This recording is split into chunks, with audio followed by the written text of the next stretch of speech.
Welcome to SFBay-Insider.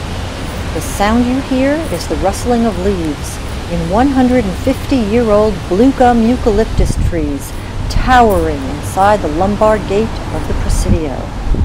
And these are the shadows they cast on the houses across the street as the sun is eclipsing.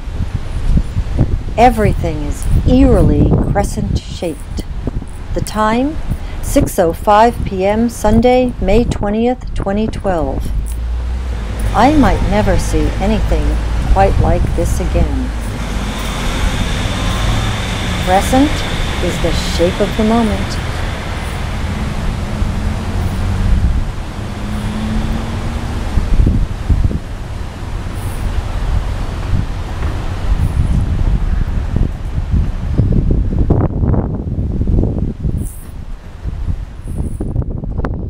Now I'm walking through the Palace of Fine Arts on my way to the Beach Hut Cafe, west end of Crissy Field, to watch the eclipse of the sun. Well, approximately 84% of it is visible here in San Francisco.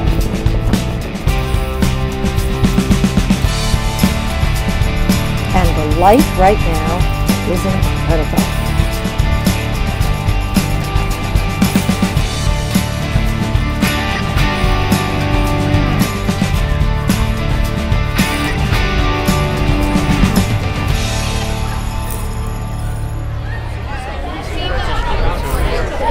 On the other side of the Palace of Fine Arts, the Exploratorium has given out special glasses to safely watch the eclipse.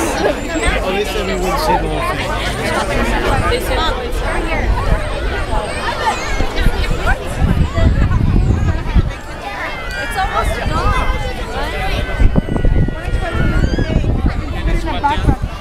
Oh, the camelback.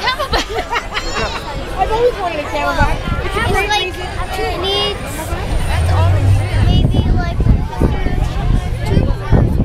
the black part is the moon crossing in front of the sun. How weird my fingers are.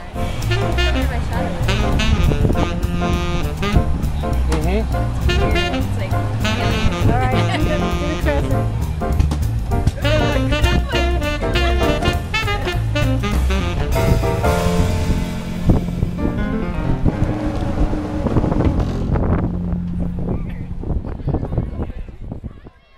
People have come together to share this celestial event, bringing all kinds of viewing apparatus.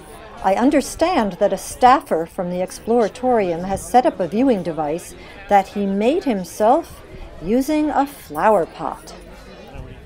I think that's June 4th, and then June 5th is the transit of Venus. Okay, nothing tomorrow night? I mean, there's a new moon right now. You're basically looking at as new of a moon as you can get, right? I'm refracting, so there's a lens up there, a primary lens, and an eyepiece. So what's happening right there in the inside of this is just a flower pot. At the base of the flower pot, there's a really concentrated image of the sun, but unfortunately, you wouldn't be able to get your eye up next to it, or even, you know, it could set a stick of wood on fire. What we're doing is then taking the cone, the image, the light then spreads out and projects the image. This is a soft, flexible projection material. 2 weeks ago, it was a super moon. The only reason it was a super moon because it just happened to be full at a point when it was close to us.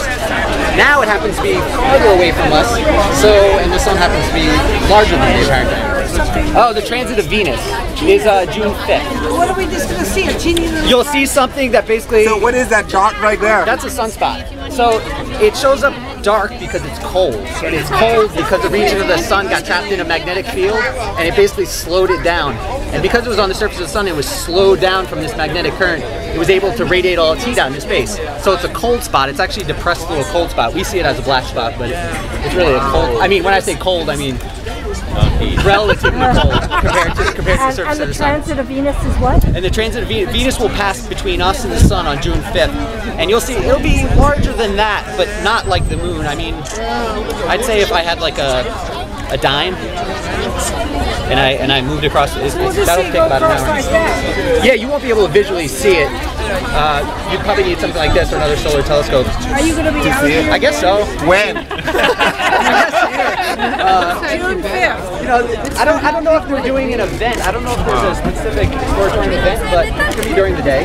Obviously, very few people. Obviously, they make a bigger deal, which gives people It's so cool. And in the year 2121, our descendants will be able to see a full ring of fire eclipse on the west coast of California.